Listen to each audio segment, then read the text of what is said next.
ರೈತರ ಬರವನ್ನ ನೋಡ್ಕೊಂಬರಕ್ ಹೋಗಿದಾರ, ಅಧ್ಯಯನ ಮಾಡಕ್ ಹೋಗಿದಾರ. ಕುಡಿಯಕ್ ನೀರಿಲ್ಲ ದನಕರುಗಳಿಗೆ, ಬಿತ್ತನೆ ಮಾಡಿ ಬೆಳೆ ಎಲ್ಲ ಒಣಗೋಯ್ತು. ರೈತರು ನೋಡಕ್ ಹೋಗಿದಾರ? ತಾಳ ಮೇಳ ಇಲ್ಲದೆ ಇರ್ತಕ್ಕಂಥ ಸರ್ಕಾರ ಇವ್ರದು. ಎತ್ತು ಏರಿಗೆ ಕೋಣ ನೀರಿಗೆ ಅಂತಕ್ಕಂಥ ಸರ್ಕಾರ ಕಾಂಗ್ರೆಸ್ದು.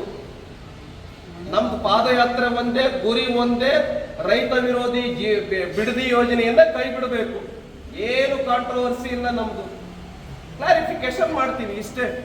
ಯಾವತ್ತು ಪಾದಯಾತ್ರೆ ಮಾಡ್ತೀವಿ ಅನ್ನೋಂಥದ್ರ ಬಗ್ಗೆ ನಮ್ಮ NDAಯ ಸದಸ್ಯ ಪಾರ್ಟಿ ಆಗಿರ್ತಕ್ಕಂಥ JDS ಜೊತೆನಲ್ಲಿ ಮಾತಾಡಿ ನಾವು ಡೇಟ್ ಅನ್ನು ಅನೌನ್ಸ್ಮೆಂಟ್ ಮಾಡೋಣ ಅಂತ ರಾಜ್ಯ ಅಧ್ಯಕ್ಷರು, ನಮ್ಮ ಪ್ರತಿಪಕ್ಷ ನಾಯಕರು ಯಡಿಯೂರಪ್ಪನವರು, ಚಲವಾದಿ ನಾರಾಯಣ ಸ್ವಾಮಿಯವರು, ನಮ್ಮ CT ರವಿ ಅವರು, ನಾನು, ನಮ್ಮ ಇನ್ನಿತರು ಎಲ್ಲರೂ ನಾವಲ್ಲಿ ಸೇರಿದಾಗ ಚರ್ಚೆ ಮಾಡಿಬಿಟ್ಟು ಪಾದಯಾತ್ರೆಯನ್ನು ಅನೌನ್ಸ್ಮೆಂಟ್ ಮಾಡಿದ್ದೇವೆ. ಅದರ ದಿನಾಂಕವನ್ನು ಇವತ್ತು JDS ಅನೌನ್ಸ್ಮೆಂಟ್ ಮಾಡಿದೆ. 30, 31 ಮತ್ತು ಆಗಸ್ಟ್ 1 ಅನೌನ್ಸ್ಮೆಂಟ್ ಮಾಡಿದೆ. ಈ ವಿಷಯದ ಬಗ್ಗೆ ಇವತ್ತು ಟಿವಿಗಳಲ್ಲಿ ಒಟ್ಟಿಗೆ ಮಾಡ್ತಾರಾ, ಬೇರೆ ಬೇರೆ ಮಾಡ್ತಾರಾ ಅನ್ನುವಂಥ ಒಂದು ಸುದ್ದಿ ಬರ್ತಾ ಇದೆ.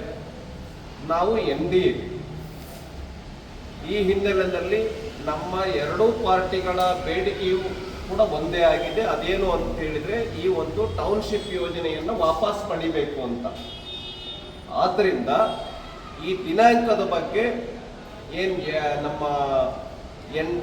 JDS ಅನೌನ್ಸ್ಮೆಂಟ್ ಮಾಡಿದೆ. ಈ ವಿಷಯದ ಬಗ್ಗೆ ನಮ್ದು ಯಾವುದೇ ತಕರಾರಿಲ್ಲ. ಆದರೆ ಈ ವಿಷಯದ ಬಗ್ಗೆ ನಮ್ಮ ಪ್ರತಿಪಕ್ಷ ನಾಯಕರು, ಅಧ್ಯಕ್ಷರು ಒಂದ್ಸರಿ ಮಾತಾಡಿ ನಾವು ಪಾದಯಾತ್ರೆ ಬಗ್ಗೆ ನಾವು ಯಾವುದೇ ಕಾಂಟ್ರವರ್ಸಿ ಮಾಡ್ಕೊಳ್ಳೋಕೆ ಹೋಗೋದಿಲ್ಲ. ಈ ವಿಷಯಕ್ಕೆ ಸಂಬಂಧಪಟ್ಟಂತೆ ನಮ್ದು ಒಂದೇ ನಿರ್ಧಾರವನ್ನು ನಾವು ಪ್ರಕಟಿಸ್ತೇವೆ. ನಮ್ಮ ಮುಖ್ಯಮಂತ್ರಿಗಳಾಗಿರ್ತಕ್ಕಂಥ DK ಶಿವಕುಮಾರ್ ಅವರ ಡಬಲ್ ಸ್ಟ್ಯಾಂಡರ್ಡ್ ಅನ್ನು ನಾವು ಪ್ರಶ್ನೆ ಮಾಡ್ತೇವೆ. ನೀವು ಹೇಳ್ತಾ ಇದ್ದೀರಿ ನಾವು ಯಾವುದೇ ಕಾರಣಕ್ಕೂ ಕೂಡ ಒತ್ತಾಯ ಪೂರ್ವಕವಾಗಿ ಜಮೀನನ್ನ ವಶಪಡಿಸ್ಕೊಳ್ಳಲ್ಲ ಅಂತ. ಎರಡನೇ ನೋಟಿಫಿಕೇಶನ್ ಯಾಕೆ ಅನೌನ್ಸ್ಮೆಂಟ್ ಮಾಡಿದ್ರೆ? ಅವತ್ತೇ ಸಾವಿರಾರು ಎಕರೆ ಜಮೀನನ್ನ ಕಬ್ಜಾ ಮಾಡ್ತಕ್ಕಂಥ ನೋಟಿಫಿಕೇಶನ್ ಯಾಕೆ ಹೊರಡಿಸಿದ್ರಿ? ಯಾಕೆ ಈ ತರದ ಡಬಲ್ ಸ್ಟ್ಯಾಂಡರ್ಡ್, ದ್ವಿಮುಖ ನೀತಿ? ಇದನ್ನ ನಾವು ಪ್ರಶ್ನೆ ಮಾಡ್ತೇವೆ.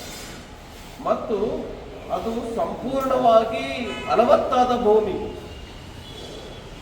ತೆಂಗು, ಅಡಿಕೆ ಮತ್ತು ತೋಟಗಾರಿಕೆ ಬೆಳೆ, ವಾಣಿಜ್ಯ ಬೆಳೆ ಸಮೃದ್ಧವಾಗಿ ಬೆಳೆತಕ್ಕಂಥ ಒಂದು ಫಲವತ್ತಾದ ಭೂಮಿ.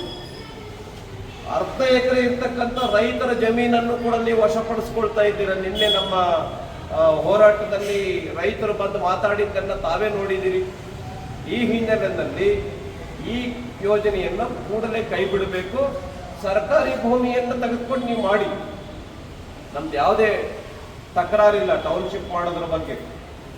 ನೀವು ಸರ್ಕಾರದ ಭೂಮಿಯಲ್ಲಿ ಮಾಡಿ, ಆದರೆ ರೈತರ ಭೂಮಿಯನ್ನ, ಉಳುವ ಭೂಮಿಯನ್ನ, ಬೆಳೆಯುವ ಭೂಮಿಯನ್ನ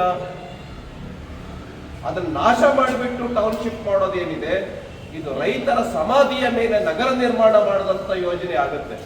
ಆದ್ರಿಂದ ಇದನ್ನು ಯಾವುದೇ ಕಾರಣಕ್ಕೂ ಕೂಡ ನಾವು ಆಗೋಕೆ ಬಿಡೋದಿಲ್ಲ. BJP ಮತ್ತು JDS ಒಟ್ಟಾಗಿ ನಾವು ಹೋರಾಟವನ್ನು ಮಾಡ್ತೇವೆ.